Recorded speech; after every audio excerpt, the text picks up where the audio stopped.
En nombre de Empresas Más Éticas, una iniciativa de Amitai, una empresa con 22 años de servicio en brindar soluciones de ética y cumplimiento a las organizaciones, queremos agradecer a todos su presencia. Me es muy grato agradecer mucho a la presencia de todos y cada uno de ustedes. De una manera especial queremos agradecer a quienes este año nos distinguieron como miembros del Consejo Consultivo de las Empresas Más Éticas y nos ayudaron a validar el proceso. Quiero agradecer a Mariana Perales, directora de Hagámoslo Bien, por una cultura de la legalidad, a Jacobo Pastor, Senior Specialist of Integrity and Procurement Policies de la Organización para la Cooperación y el Desarrollo Económicos, la OCDE, Andrea Troyo, directora en Bloom Consulting, Organizational Development, a Juan Manuel Santiesteban, especialista en investigación aplicada al capital humano. También queremos agradecer a nuestros aliados estratégicos, como a los representantes de los medios que hoy nos acompañan. A Salvador Villalobos, presidente ejecutivo del Consejo de la Comunicación, a Celeste Bernal, de Comunicación Corporativa del Consejo de la Comunicación, a Romina Girón, directora de Comunicación del Instituto Mexicano para la Competitividad, el INCO, a Carla Mamel Singh, presidenta de la Fundación por México. Quiero otra vez reiterarles la bienvenida y el agradecimiento por estar este año con nosotros. Quiero decir que este año se premiarán a 35 personas, a 35 organizaciones, 5 más que el año pasado. Y para dar formal inicio al evento, quiero pedirle al maestro Fernando Centíes, el CEO de Amitai Latam, que nos haga el favor de hacer su presentación y él nos va a platicar un poco de los antecedentes, la metodología y los beneficios para las empresas y la sociedad de este ranking de empresas más éticas. Gracias. Muchas gracias, Luisita.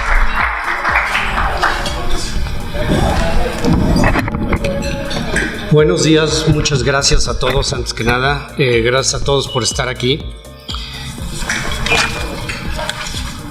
Quizá todos estamos un poco desvelados por la despertada a la 1:43 de la madrugada. No son los únicos, pueden decirlo, pueden comentarlo. Y bueno, la verdad es que me siento muy honrado porque esta es la tercera entrega que hacemos de empresas más éticas. Lo iniciamos hace 3 años, era un sueño, una idea. Sentíamos que tenía un propósito social muy importante y que valía la pena hacerlo. Pero sobre todo yo quiero dar las gracias, adicional a lo que acaba de comentar Octavio, a todos y cada uno de ustedes por participar, porque ustedes son los que hacen posible este evento. Yo quiero hablarles brevemente nada más de qué hacemos, cómo lo hacemos y por qué es importante. Yo llevo 20 años hablando de la diferencia entre los programas de ética y cumplimiento. Para mí nunca han sido lo mismo. Estoy certificado, como muchas personas aquí, en ética y cumplimiento. Y de hecho soy maestro del diplomado de certificación en ética y cumplimiento. Y una cosa que siempre me ha llamado la atención es ver que certificamos profesionales en ética y cumplimiento, pero las empresas solo postean empleos que se llaman oficial de cumplimiento y desaparecemos la ética. Y hay dos casos muy representativos de esto. Cuando salió el escándalo de Enron, su Chief Financial Officer, Andrew Fastow, en su defensa cuando fue imputado por el Departamento de Justicia, él dijo: yo nunca violé la ley. Y efectivamente, él nunca violó la ley, pero él reconoció que sistémicamente encontró las lagunas en la ley para defraudar sistemáticamente a los inversionistas. Y él se fue a la cárcel no por violar la ley, sino por defraudar a la gente. Otro caso que nos muestra que ética y cumplimiento no es lo mismo es lo que sucedió recientemente, hace unos meses, en Estados Unidos, cuando la Suprema Corte de Justicia revirtió la ley Wade versus Roe, que le daba a las mujeres, seguramente todos lo escucharon, el derecho de abortar, y que había sido aprobado por la Suprema Corte de Justicia casi 40 años antes. Y aquí lo que llama la atención, más allá de si está bien, está mal, y nuestra posición al respecto, es cómo respondieron las empresas. Porque si se fijan, todas las empresas dieron cumplimiento, pero actuaron conforme a sus valores. Y tenemos casos como el de Tesla, Facebook, Starbucks, que dijeron, ok, esta es la ley, que es algo que cambia de la noche a la mañana. Y entonces las empresas dijeron, bueno, no lo podemos aquí. Conforme fueron saliendo las leyes en los estados, les fueron dando cumplimiento, pero aún así cuando las empresas que lo apoyaban a sus colaboradoras para que pudieran hacer sus abortos en otros estados donde era legal. Entonces, como les decía, llevo 20 años hablando de las diferencias, que las puedo resumir en esta infografía que tengo ahí. Y de ahí surge esta iniciativa. Nosotros queremos lograr dos cosas: identificar a las empresas que tienen programas de integridad más allá del cumplimiento normativo. El cumplimiento, por supuesto que es importante, pero es lo menos que se debería esperar de todos, de las personas y las empresas. Y reconocerlas públicamente, que es lo que estamos haciendo hoy. Reconocerlas públicamente, porque con esto generamos un círculo virtuoso, y más empresas, como está sucediendo, quienes estuvieron el año pasado se dan cuenta que es el doble de personas, empresas que participaron. Lo bueno de este ranking, lo que es un poco diferente, es que aquí hay lugar para todas las empresas que tengan un resultado de 60 sobre 70, porque es un indicador de que sus programas de integridad son muy altos. ¿Y qué es lo que hacemos? Entonces, lo que hacemos es identificar y evaluar 4 aspectos que son transversales para todas las empresas y que tienen que ver con lo siguiente. El primero es filosofía ética del negocio, que lo que nos da son la existencia de los elementos básicos en un programa de integridad, como un código de conducta, una misión, visión o valores, o mission statement, o como le quieren llamar, políticas y procedimientos que respaldan esos valores. El segundo pilar que evaluamos es el de liderazgo ético. Y el liderazgo ético, como le llaman en compliance, es el walk the talk. O sea, enséñame con el ejemplo. No me digas qué debo hacer, enséñame cómo debo hacer. El tercer pilar es, una vez que tenemos los elementos presentes y tenemos el liderazgo presente, entonces vemos qué tanto permea a lo largo y ancho de la organización. Llega al área de compras, llega al área de cuentas por pagar, le dan ese trato a los proveedores, a los aliados, incluso a la competencia. ¿Cuál es su relación con la competencia? Entonces, ese es el tercer pilar y probablemente el más importante. Y el cuarto es el impacto en la comunidad. ¿Qué tanto las empresas, de la forma que sea, impactan en las comunidades? Déjenme leerles, porque esto no me lo puedo guardar de memoria. Les voy a poner algunos casos de lo que 5 de las empresas que quedaron en el ranking, en el top 5, hacen para que se den una idea del impacto en la comunidad. Donaron más de 17,100 horas, más de 161 científicos para el desarrollo de medicamentos de enfermedades tropicales no cubiertas. No me pregunten qué es, no tengo idea, pero suena bien. Reducir emisión de contaminantes hasta en un 17% en un solo año. Un programa de apoyo comunitario que incluye seguridad alimentaria, apoyo en desastres y donativos. La cofundación de Alliance to End Plastic Waste, una organización sin fines de lucro que lleva a gran escala soluciones para reducir, reutilizar y recuperar los desechos en ríos y mares. ¿Cómo lo hacemos? ¿Cómo hacemos esto? Nosotros lo que hacemos, la metodología que usamos es la siguiente. Primero hacemos 2 encuestas a 2 grupos de interés, porque sabemos que aún con la mejor fe, la empresa normalmente contesta más alto que los colaboradores. Puede ser por varias razones, entre otras porque ellos tienen conocimiento de lo que se está haciendo, pero no siempre permea, como lo decía, a todo lo ancho y largo de la población. Por eso hacemos esas dos encuestas, una para los representantes de la empresa y otro para los colaboradores. Y eso nos marca dónde están las mayores brechas entre lo que se hace o se dice que se hace y lo que los empleados a todo lo largo y ancho de la empresa perciben. También nosotros tenemos un algoritmo matemático que afinamos año con año, que impide que haya interpretaciones subjetivas. Ustedes podrán estar o no de acuerdo con el algoritmo que usamos para calificar, pero lo que es un hecho es que es matemático. Nosotros no metemos las manos y los resultados son los que nos dan los números. Además hacemos un due diligence. En la medida de lo posible investigamos a todas las empresas, cuando menos las que están en los 35 primeros lugares o todas las que logran el tener el 60 sobre 70, para asegurarnos que no están siendo investigadas, que no están acusadas por actos de corrupción o cosas por el estilo, ¿sí? Y tenemos un consejo consultivo que acaba de mencionar Octavio, que nos valida todo el proceso. Es decir, no lo hacemos nosotros en la Amitay, sino que estas personas de diversas organizaciones están con nosotros desde la elaboración de las preguntas, la metodología de recabación de los datos, la validación que hacemos posterior de quienes contestaron esas encuestas y hasta la publicación de los resultados.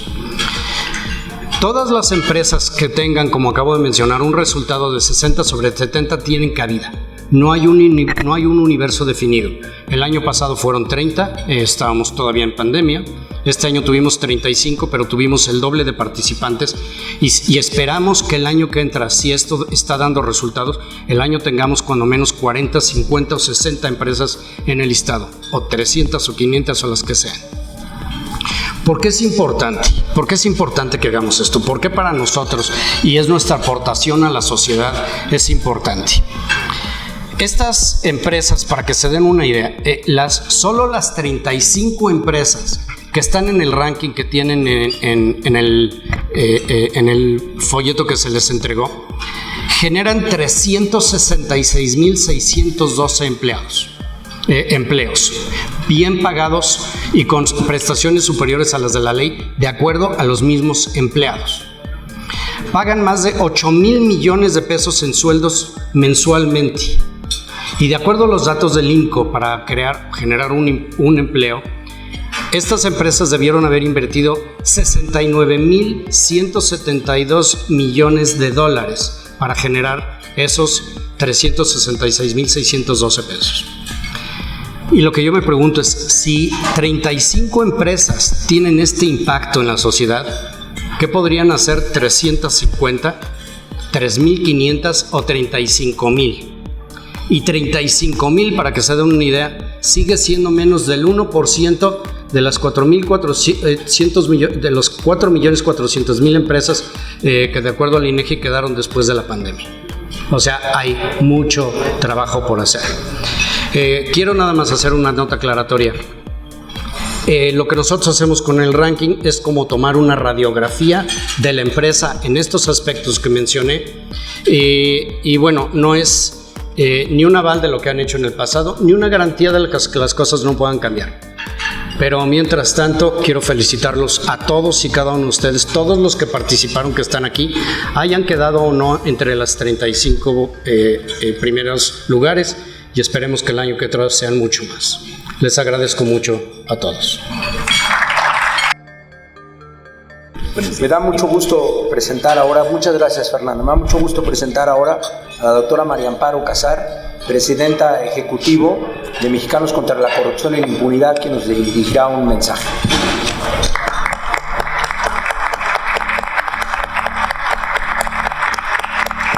A mí siempre me gusta iniciar los aplausos. Yo sí necesito vaquito, Octavio. Ya tenemos. O necesito vaquito o loquito. Sí. Ajá. Si no, no me van a ver. Muy buenos días tengan todos ustedes. Quiero agradecer particularmente a Luis Garzón, a Carlos Septiés, a mi amigo Octavio Aguilar, con quien he emprendido varias aventuras y que en este estamos también juntos, también con la Plataforma Mexicanos contra la Corrupción, precisamente en la parte de ética empresarial y cómo mejorar este aspecto de las empresas en México, que es algo bastante novedoso y ya él me lleva bastante tiempo recorrido más que yo, pero está colaborando con nosotros y para mí es un honor. Y bueno, Luis también hace mucho y ha sido un gusto últimamente conocer la metodología de Habitat. Seguiremos colaborando, estamos tratando de ver de qué manera puede legislar sobre la corrupción y la impunidad, que tiene toda una área importante sobre integridad corporativa, de qué manera podemos unir esfuerzos para lograr disminuir del lado negativo de disminuir la corrupción y la impunidad y del lado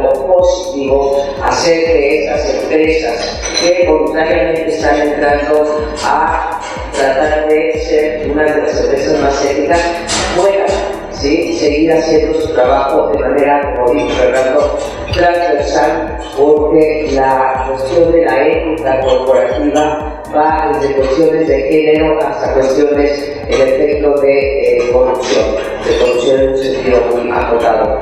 Yo voy a referir al principio y ya después cerraré con los 4 pilares de Habitat, pero creo que lo que esperaba Fernando Luis de mí era como un panorama más general de la corrupción y de la impunidad en México.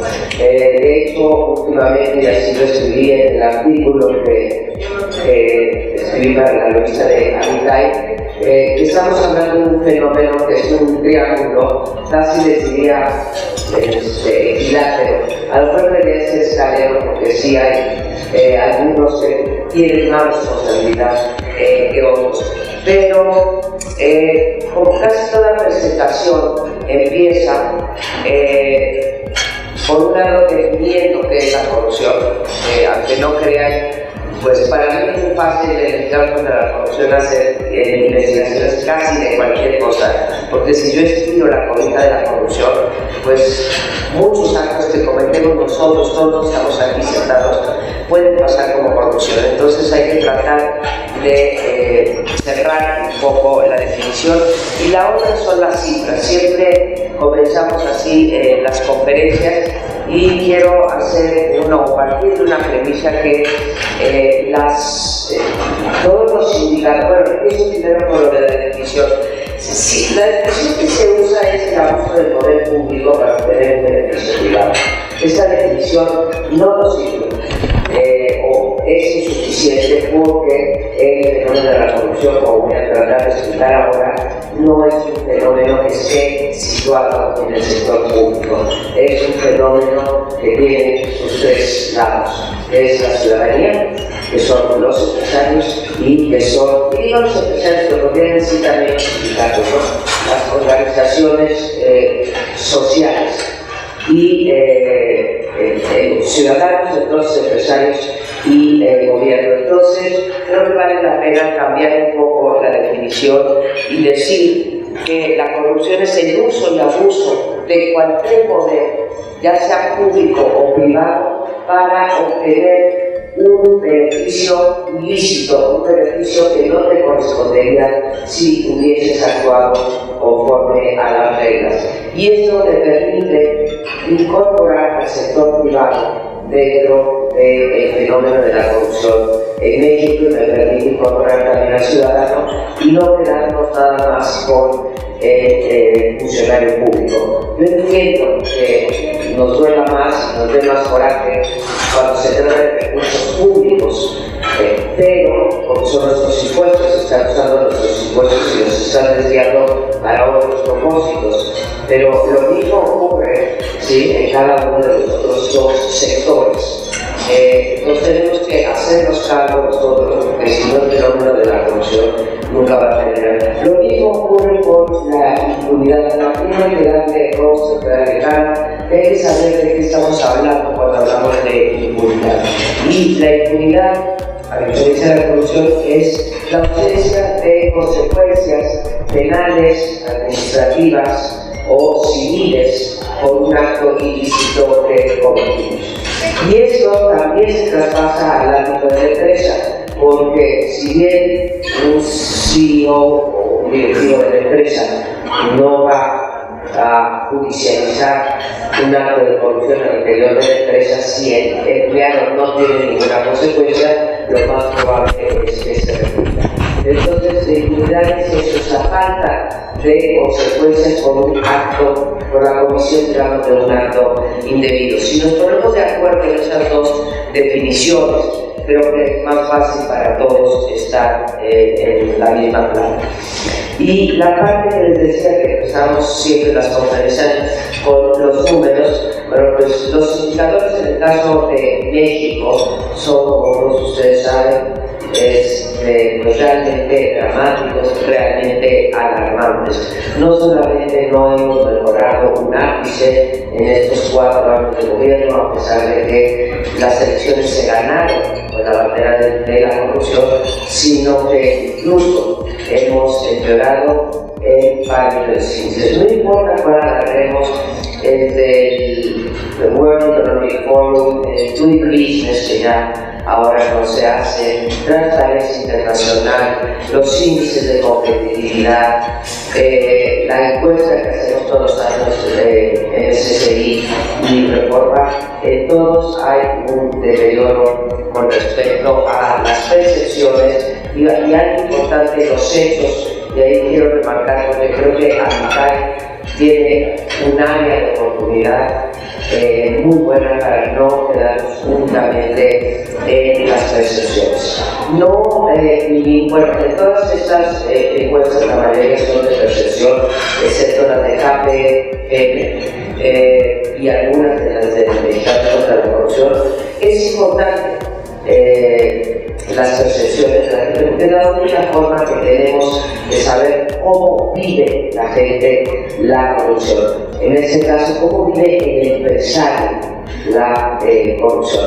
En la encuesta que acabamos de sacar con Reforma, que es en términos generales sobre corrupción, tenemos grupos, cómo vive la corrupción en las cárceles, cómo vive la corrupción en los centros de detención de migrantes, cómo vive la corrupción las mujeres en el trabajo, en fin, tenemos diferentes aspectos.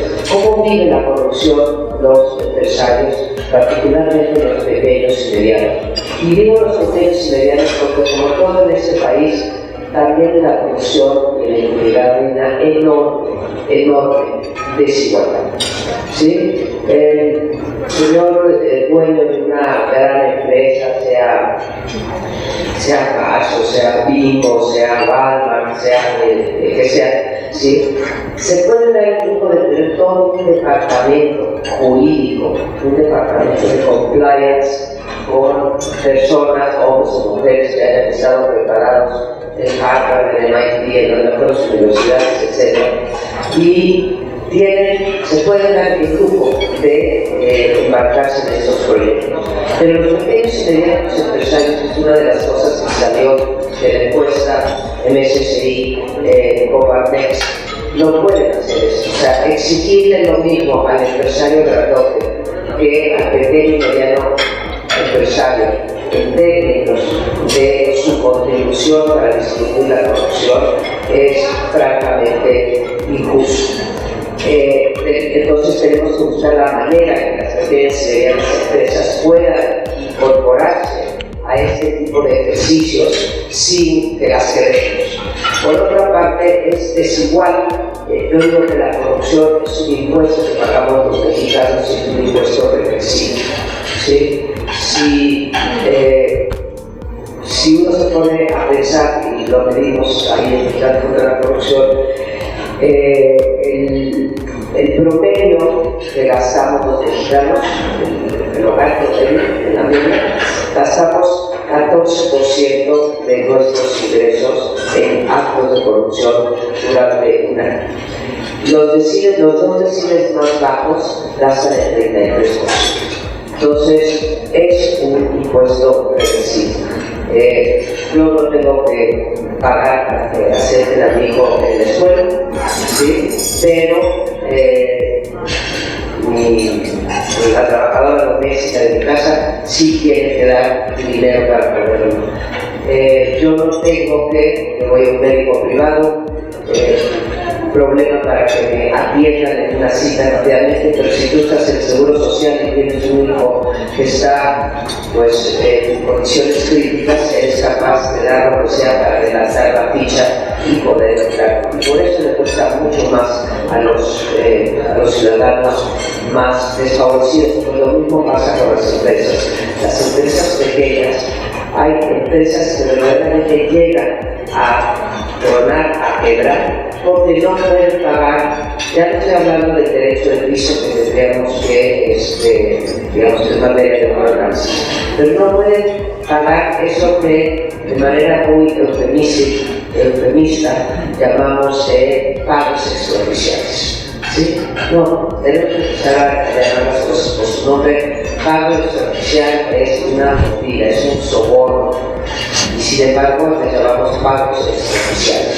Entonces, esos pagos extraoficiales que tienen que pagar las pequeñas y medianas empresas para poder seguir funcionando y que son puros actos de corrupción, ¿sí?, hacen que estas pequeñas y medianas empresas lleguen o disminuyan seriamente sus ganancias o realmente lleguen a cerrar. Y no se nos olvide que el 70% del empleo en este país proviene no de Carso, no de Vigo, no de Grupo México, no de nuestros amigos de Chedraui, no. El 70% proviene de las pequeñas y medianas empresas. Así que ahí tenemos un foco que tenemos que resolver ahí, Fernando, para que también es esto que se está haciendo, y cuando veo el listado se está haciendo con las grandes empresas, se pueda ir bajando para contribuir a la viabilidad financiera y pues, de sobrevivencia de las pequeñas y medianas empresas. Les decía yo que empezaban con las encuestas, la cosa está tan grave en estos momentos que el 86%, bueno, les diría que no importa qué índice tomemos, somos los últimos de la tabla. Si nos comparamos con la estamos en los últimos 4 lugares. Si nos comparamos con la OCDE, estamos en el último lugar. Y México suele estar a media tabla de los indicadores económicos, políticos, etc. Pero en materia de corrupción estamos entre los países últimos, o sea, en el tercio más bajo de los rankings. Entonces, realmente hay una disonancia en México, siendo la economía lo que quieran. Antes decíamos 3, ahora decimos 16 o 17. Deberíamos de estar en los primeros 30 lugares y no estar en los últimos 30. Pero pues esto evidencia el fracaso del gobierno en su intención declarada de disminuir la corrupción y la impunidad. El 86% de la población en México piensa que se cometen actos de corrupción frecuente o muy frecuentemente, y solamente 23%, esto son con los datos de febrero de este año, cree que la corrupción ha disminuido. Pero lo peor de esto son las expectativas que esto siga sucediendo. Ahí sí son desoladoras. Existe una pérdida de esperanza absoluta de que el problema de la corrupción vaya a mejorar. 75% de la población, cuando llegó López Obrador, pensaba que la corrupción iba a disminuir. Hoy solamente 60% piensa eso, y 56% reprueba las políticas anticorrupción que ha implementado este gobierno. Cuando uno pregunta qué políticas anticorrupción, es muy difícil para mí en las conferencias contestar, porque realmente no hay ninguna política anticorrupción. Hay voluntarismo, hay un discurso muy efectivo, pero no hay una sola política anticorrupción. Ni siquiera tratar de apoyar al Sistema Nacional Anticorrupción. Si uno de los presupuestos transversales a la corrupción han antes niveles del 30%, las procuradurías que son parte del tramado para disuadir de que se haga la corrupción se han mantenido, mientras que, por ejemplo, el Ejército ha duplicado su presupuesto. Entonces, realmente lo de la corrupción, uno, no es una prioridad, y dos, el enfoque utilizado por el presidente López Obrador es, desde un punto de vista absolutamente erróneo, tanto en su concepción como en las supuestas herramientas. La concepción es que la gente se corrompe porque los políticos de arriba se corrompen, entonces eso les da licencia para, ¿no? Eso es un absurdo. Nosotros lo podemos, toda la gente lo podemos por incentivos, ¿sí? Todos tenemos algún interés. Cuando yo vengo aquí a dar una conferencia que me invitaron Fernando, Luis, Octavio, sí, pero vengo yo aquí también a nutrirme de lo que hace Habitar y de las preguntas que vengan. Siempre hay interés. Entonces, lo primero que tenemos que hacer es pensar que no es una cuestión de ética, a pesar de que las empresas más éticas estén aquí, pero no es una cuestión de ética en combate a la corrupción. Si yo trato de convencer que el buen comportamiento, ¿sí?, es una cuestión, digamos, cuasi religiosa, de dogma, de fe, etc., no voy a llegar a ningún lado. Yo tengo que convencer a cada uno de ustedes que les conviene para sus empresas, ¿sí?, es seguir las normas y no incurrir en actos de... Te molesto con la esplenda, por favor. Es una cuestión de incentivos, de reglas, de instituciones y, sobre todo, lo que es de conveniencia. Nos conviene en el corto y en el mediano plazo disminuir la corrupción, porque vamos a tener más ganancias, vamos a tener empleados que se la jueguen más por la empresa, vamos a tener menos conflictos al interior de las empresas, vamos a elevar nuestra competitividad. Entonces, yo no combato la corrupción porque sea muy buena y me enseñaron muy bien en mi casa, muy bien puestos sus valores. No. Yo combato la agua, por favor. porque conviene al país, vamos a tener mejores oportunidades, vamos a tener mayor inversión, vamos a tener mejores empleados, etcétera, etcétera. Vamos a tener mejores instituciones, porque esto tiene sus, digamos, sus aristas en lo político, en lo social y en lo económico. En lo económico, inversión, competitividad, productividad.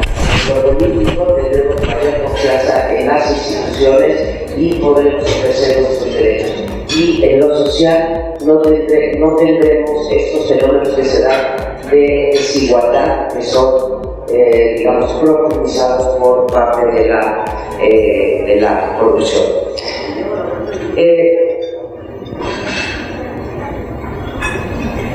Tenemos también una concepción, quisiera compartir esta reflexión con ustedes, que la corrupción y la impunidad son problemas públicos asociados únicamente o fundamentalmente al gobierno, y dado que están asociados al gobierno, le corresponde al gobierno atacar estos problemas. Y la segunda percepción que tenemos los mexicanos, o sea, la primera es que es un problema que le corresponde al gobierno, y la segunda es que los actos ilícitos o fuera de la norma no cuentan como corrupción. O sea, violar una norma no es corrupción, y lo que es más, la mayor parte de la población mexicana piensa que si una norma es injusta, tenemos derecho a violarla. Eso es una cosa de cultura política. La primera opinión esta de que es una cuestión del gobierno, pues es parcialmente cierta. Sin duda creo que los primeros obligados a combatir la corrupción son desde luego las autoridades. Son los primeros obligados a actuar con transparencia, a cumplir con la normatividad vigente, pero tenemos que partir que estamos en una situación de oferta y demanda. Si uno ve las encuestas, o cuando, por ejemplo, nosotros que denunciamos tantos actos de corrupción, siempre hay un privado ahí como contraparte. ¿Sí? Está desde luego un gobernador, un presidente municipal, un secretario, un tesorero, pero siempre hay una contraparte dispuesta a entrarle a este acto ilícito. Los ciudadanos, el sector privado, los sindicatos, las asociaciones de carácter civil son parte del problema y por tanto tienen que ser también parte de la solución. Dejarle al gobierno toda la carga de combatir la corrupción no nos va a llegar a ningún lado, como nunca tampoco lo pudo hacer el gobierno en materia de transparencia. Si ustedes piensan cómo surgió el INAI fue una iniciativa absolutamente ciudadana, ¿sí? Que llegó y que encontró eco en la época de Fox, muy bien, pero en realidad fue empujada desde abajo y hoy a mí me da mucho gusto, hay gente que lleva mucho más tiempo que yo, como Fernando, en estas cuestiones, pero hoy uno se sienta en mesas con empresarios y ya es una cosa, digamos, ya se normalizó que debe de haber oficiales de cumplimiento, debe de haber códigos de ética, debe de haber responsabilidad social. Eso cuando yo empecé a estudiar el sector empresarial hace muchos años, simplemente no existía. Y hoy ya lo empiezas a oír y nos estamos volviendo en ese sentido parte de la solución. Entonces, en la mayoría de los casos de corrupción hay un oferente y hay un demandante. Y el oferente no siempre está del lado del sector público. El oferente hay veces que sale del sector privado, ¿sí? Los actos de corrupción pueden empezar por el sector público, por una autoridad, o pueden empezar por un jefe de compras, por un director de una empresa, por un director de recursos humanos. Entonces, me parece muy importante abordarlo desde las dos perspectivas, porque sí puedo decirles en materia de estudios comparados en donde sí vemos, no entiendo, bueno, sí entiendo, pero ¿por qué no lo hemos logrado? Pero digamos, Chile y Uruguay están en los primeros 30 lugares de la ausencia de corrupción o de menor corrupción, y México simplemente queda estancado en el lugar 103, 119, 120, en fin. Entonces, sí se puede hacer, pero en todos los casos exitosos que me ha tocado estudiar, en todos ha estado involucrado el sector privado.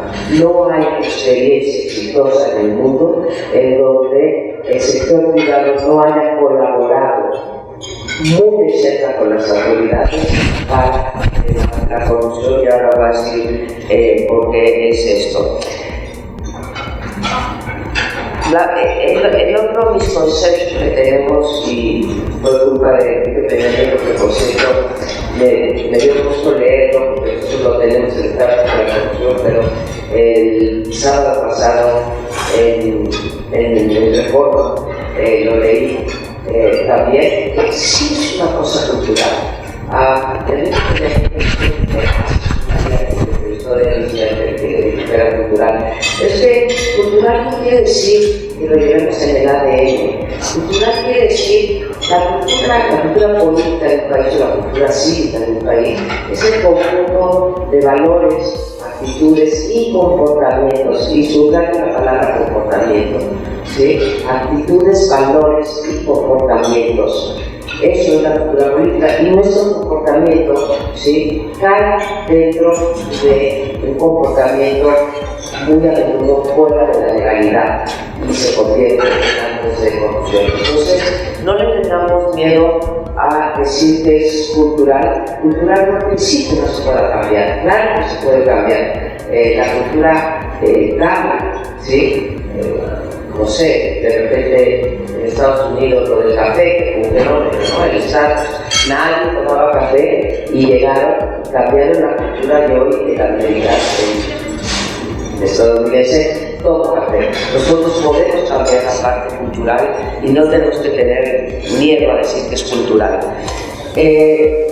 Otra cosa que se tiene que cambiar es, bueno, les decía yo, la idea del voluntarismo y los llamados a la ética, a la moral, a la rectitud. Creo honestamente que no va por ahí. Sí se siente muy bonito, nosotros hacemos el índice integridad corporativa 500, ustedes hacen aquí las empresas más éticas, y sí, uno como empresario o como parte de una empresa sientes muy bien que vayas subiendo en el ranking, pero esto tiene que internalizarse, insisto, entre todo el empresariado. Yo concluiría diciendo, antes de entrar a los hechos, que la corrupción daña a los y a las mexicanas por partida triple. Diría, en primer lugar, porque nos priva de nuestros legítimos derechos a la educación, a la salud, al medio ambiente, al agua, etc. Esas cosas no llegan muchas veces a la población por actos de corrupción, por desvíos de recursos, que es lo icónico de la corrupción, es el desvío de los recursos públicos, ¿no? Entonces nos priva de nuestros derechos. En segundo lugar, porque modifica la relación entre lo público y lo privado, o entre los ciudadanos y lo público, obligándonos a lidiar no con la ley, que es con lo que deberíamos lidiar, sino con el ejercicio discrecional de la ley. ¿Sí? Nosotros tenemos que tener un contacto en el Tribunal Administrativo de la Ciudad de México o un contacto con la Procuraduría General de la República para que se haga justicia. Y a veces, ni teniendo dinero, se hace justicia. Pero, desde luego, no lidiamos con la ley, sino lidiamos con el ejercicio discrecional de la misma. Y en tercer lugar, porque la corrupción nos fuerza a incurrir en costos extraordinarios y otra vez ilegales. Dejo ya aparte, porque me estoy extendiendo la parte de la impunidad, pero creo que la impunidad, nada más los dejo con esa reflexión, es el rostro más claro de la incapacidad del Estado para hacer valer la ley y lucrar con la incertidumbre jurídica, que es una cuestión que nos aparece en todas las encuestas con respecto a los empresarios. No hay certidumbre jurídica para los empresarios. Ya no estoy hablando de la cantidad de trámites, reglamentos, cuánto cuesta abrir un negocio, cuántos días, etcétera, sino únicamente la falta de certeza de, ya no digo mediano plazo, de corto plazo. Y entonces, ¿qué es lo que esto provoca? ¿Qué incentivos te da esto? ¿Por qué voy a seguir las reglas si nadie las respeta? ¿Por qué no uso yo también abuso de la ley y me beneficio si el punto también se beneficia? Entonces, queda también pervertida la relación del ciudadano, del empresario, ahí en donde un presidente se da el lujo de decir: a mí no me vengan con eso de que la ley es. Y cuando me dicen entre hacer justicia y seguir la ley, siempre opto por la justicia, sí, la justicia desde el punto de vista de quién. Entonces, en conclusión, les diría que para combatir la corrupción es necesario apelar no a los valores y a ética individuales. Yo sí me gusta recordar que la única ética pública es la ley, ¿sí? La otra es una cuestión del ámbito personal, ¿sí? En mi ámbito personal sé lo que hago, ¿sí? O en mi ámbito familiar, pero la única ética pública es la ley. Entonces, apelar no a los valores y éticas individuales, aunque no sobran, insisto, sino a lo institucional, a los incentivos para para corregir la corrupción. Tenemos que actuar en todo el circuito de la legalidad, que sería prevención, denuncia, investigación, integración de carpetas de investigación judiciales o administrativas, tribunales imparciales, sentencias basadas en la ley y finalmente un sistema penitenciario que no sea la mejor escuela para seguir delinquiendo. Esto que suena muy abstracto, que es lo que llamamos el círculo de la legalidad, se puede, es una de las cosas que yo actualmente me gustaría plantearle para el interior de las empresas. Esto se puede bajar muy fácil a nivel de las empresas, ¿sí? Esto lo hacemos nosotros, los politólogos, a nivel de explicar el sistema político, ¿no? Hay que empezar por denunciar todo el sistema que acaba de platicar, pero también en las empresas esto se debe de hacer y creo que rinde frutos. Vamos a saltar todo esto. ¿Qué me quedan? ¿Como 5 minutos, Octavio? ¿O ya? 2. Bueno, entonces, en términos ya de los empresarios, y con eso cierro, no digo que los empresarios justifiquen siempre la corrupción, pero sí veo que hay una tendencia en que desafortunadamente el sector empresarial, esto es una frase que no sé si también Octavio la tiene en sus grupos de enfoque, pero dice algo así como: desafortunadamente el sector empresarial operamos en un ambiente de alta y creciente corrupción y que es imposible romper el círculo de ilegalidad en que caemos, porque entonces al del mundo le va bien y a mí me va mal. Entonces, yo a lo que culminaría sería que, dados los diagnósticos, que creo que hemos avanzado muchísimo en México en estos diagnósticos, que estos sirvan para hacer políticas anticorrupción. A mí me corresponde a otro nivel, pero en la mitad hacer políticas anticorrupción hechas a modo para las grandes empresas y para las pequeñas y medianas empresas. Y de un minuto, Octavio, no me reprimas, y que piensen también que esto del triángulo con el que empezaba yo, hay corrupción de las empresas en relación con el gobierno, en su relación con el gobierno, digamos. Hay corrupción en relación con otras empresas y hay corrupción al interior de la empresa. O sea, son 3 aspectos distintos. A mí me gustaría culminar a Fernando a que incorporaran estos 3 aspectos en sus ejes y que elaboráramos políticas, bueno, primero puede llamar política pública, pero elaboráramos políticas de acción en los 3 ejes que cada una requiere de acciones focalizadas distintas. Lo que tú tienes que hacer en el interior de tu empresa para combatir la corrupción es muy diferente de la que tienes que hacer entre un jefe de compras de una empresa X y la otra empresa que está jugando en el noroeste del país. Y lo mismo con el gobierno. Entonces, creo que hace falta tomar estos 3 pilares adicionales a los 4 que nos plantea Fernando y pues, seguir caminando. Y también exigirle, sé que no es para eso, pero si nosotros ciudadanos no le exigimos al gobierno también un alto a la corrupción en el sector público así, no se irá a ningún lado. Muchas gracias por su atención. Muchas gracias. Muchas gracias, María Amparo.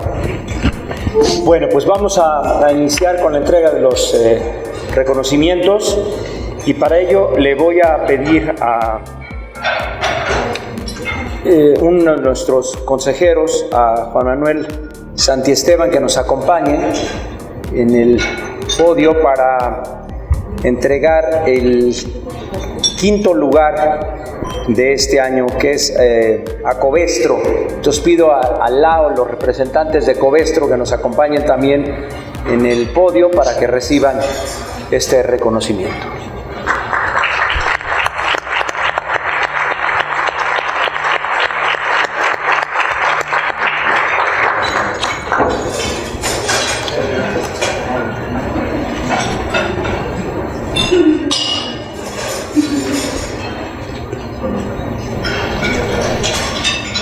Y si así lo desea, le podemos dar uso de la palabra. Muchas gracias. Hola, muchísimas gracias a todos, muchísimas gracias a a Mitai y al financiero por la difusión de esta iniciativa. La verdad es que estamos muy contentos de participar en este tipo de rankings que creo que generan un impacto muy positivo a la sociedad. Creo que como empresa lo que nosotros tratamos de promover y de fomentar para tener este tipo de resultados, como bien lo mencionaba la doctora, es crear una cultura. De nada sirve tener políticas, de nada sirve que tengamos 1000 procedimientos, etcétera, si no creamos una cultura y no somos cercanos a la gente. Tenemos que seguir con estos esfuerzos porque es lo que de verdad genera un impacto en la sociedad, no solo para temas de integridad, sino para temas de medio ambiente, de diversidad, de inclusión, etcétera, que son tan necesarios traerlos a la mesa y tenerlos en la discusión como siempre. Así que, sin más, los invito a no solo seguir participando en este tipo de rankings, sino ¿crees que debe estar en la foto con cada uno de ellos? Negocio, con sus empleados, con sus familias, etcétera, y que lo vivamos día con día. Muchísimas gracias.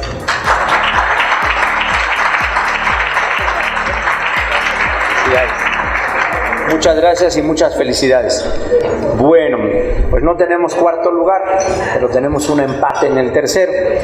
Entonces le voy a pedir a Andrea Troyo, el miembro del Consejo, que nos apoye en el escenario para dar estamos en contacto, el primer reconocimiento al representante o la representante de Pfizer. Me pongo a trabajar en la tarea. Este tercer lugar.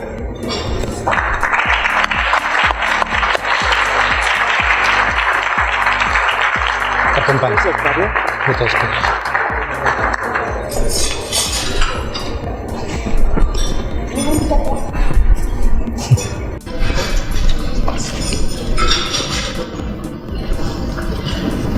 Y te cedo el uso de la palabra.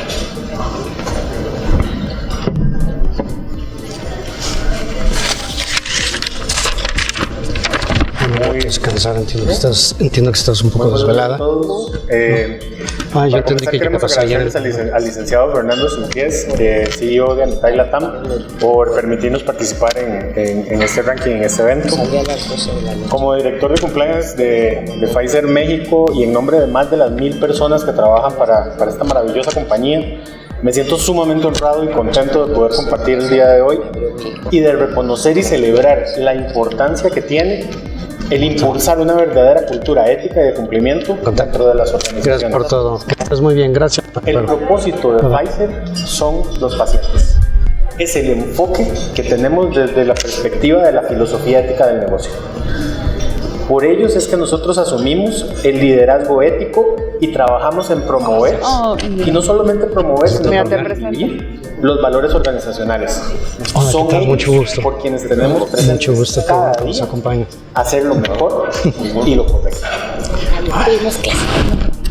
Buscamos no solo cumplir, no es lo mismo en Zoom, ¿verdad? cumplir básicamente con las actividades cotidianas, sino hacerlo de la forma más íntegra y con el mayor estándar de cumplimiento. Así que voy a subir. Y esto porque los pacientes así lo merecen. Oye, ojalá te... Contribuimos también con una mejora en el interior de la industria farmacéutica en México y beneficiamos a todos los stakeholders y diferentes áreas de interacción con quienes hacemos negocios. Gracias. En nombre de Constanza Lozada, presidenta y directora general de Pfizer México, y en nombre de todos los colaboradores de esta maravillosa empresa, agradecemos a Mitai por este reconocimiento y muchas felicidades a todas las organizaciones que están siendo reconocidas. Gracias.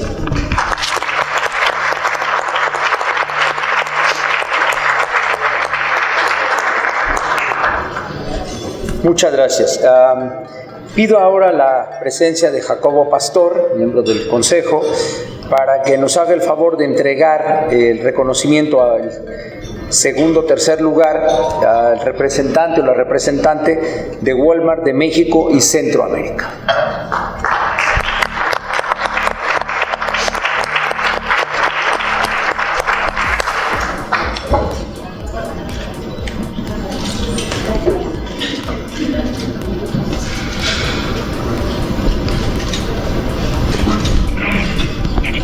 ¿Cómo es el evento? Muy bien.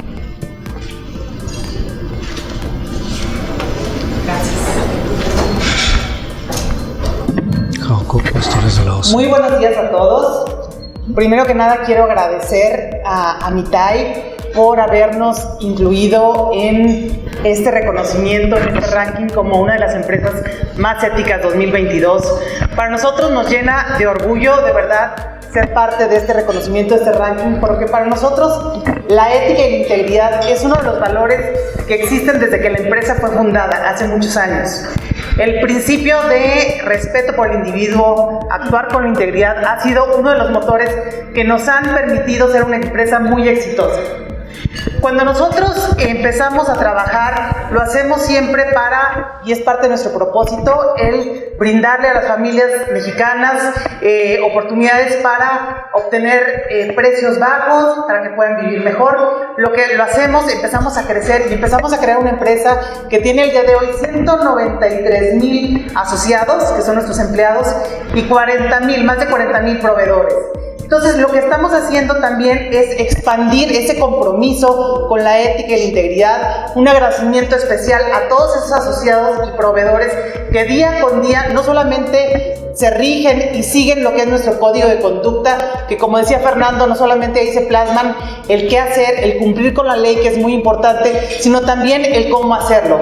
Porque para nosotros como compañía es tan importante nuestros resultados, lo que hacemos, sino también cómo lo hacemos. Y eso lo tratamos de transmitir siempre a nuestros asociados, a nuestros proveedores, así expandiendo este círculo virtuoso. Entonces, nuevamente, muchísimas gracias por este reconocimiento a nombre de Walmart de México y Centroamérica.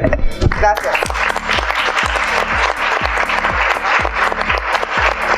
Hay escalerita. Muchas gracias. Bien, pido ahora a Mariana Perales que nos acompañe al escenario y vamos a entregar ahora el reconocimiento al segundo lugar, que es para Sanofi México.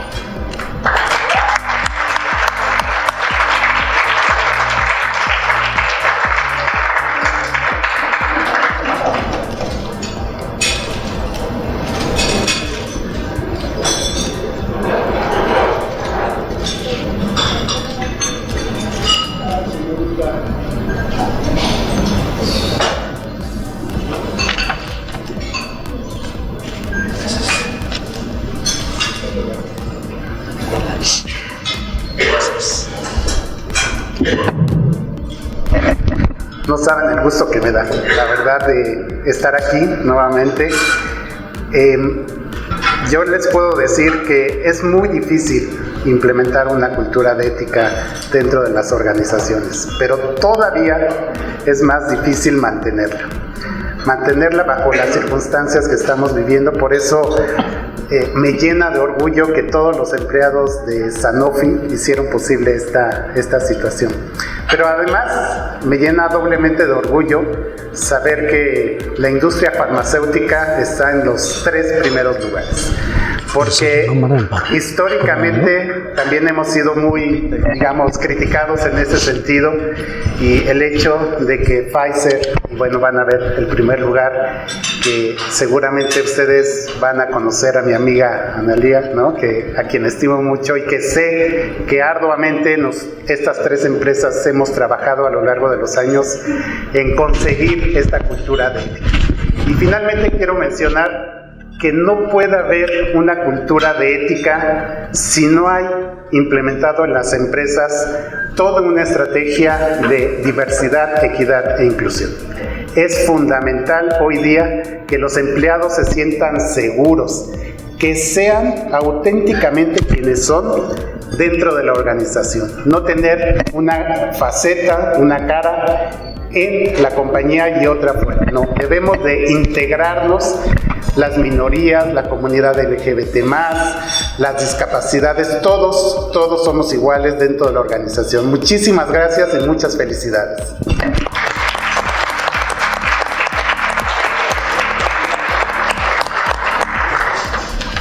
Bien, pues me da mucho gusto ahora pedirle al maestro Fernando Sentíes que nos acompañe al Presidium para que haga entrega de reconocimiento a la empresa ganadora del primer lugar de Empresas Más Éticas 2022, y es AVI Farmacéuticos.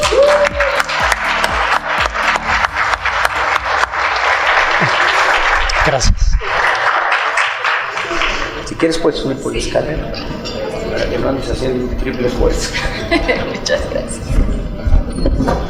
Muchas felicidades, impresionante resultado. Gracias. Un orgullo este premio.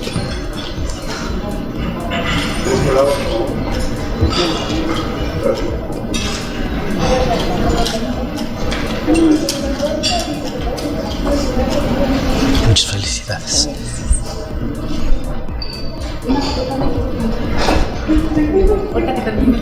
Esto me queda un poco alto.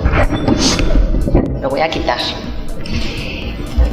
Buenos días a todos. La verdad es que es un orgullo estar aquí y yo a nombre de AVI, de Allergan Aesthetics, doy las gracias por este gran premio. Y obviamente no es solo mío, es de todos los colaboradores que día a día trabajan con un alto estándar de ética, transparencia, equidad, diversidad. Y eso es obviamente posible por ellos. AVI desde su creación hace 10 años se tomó muy en serio el tema de ética, cumplimiento, transparencia y lo tiene como uno de sus pilares más importantes, si no el más importante. Y también aprovechar, porque eso, como bien dice mi amigo, que no lo hacemos solos. También una gran apreciación a todos nuestros socios de negocio, a nuestros médicos, a nuestros pagadores, a nuestros stakeholders, que ellos también son una gran parte crucial de que estos programas sean exitosos y podamos tener estos niveles de cumplimiento y ética. Yo cierro solamente dándole las gracias a mi área financiero por dar esta oportunidad de mostrar que las empresas mexicanas, las empresas internacionales y sobre todo los mexicanos sí hacemos las cosas bien y hacemos las cosas de la forma. Muchas gracias.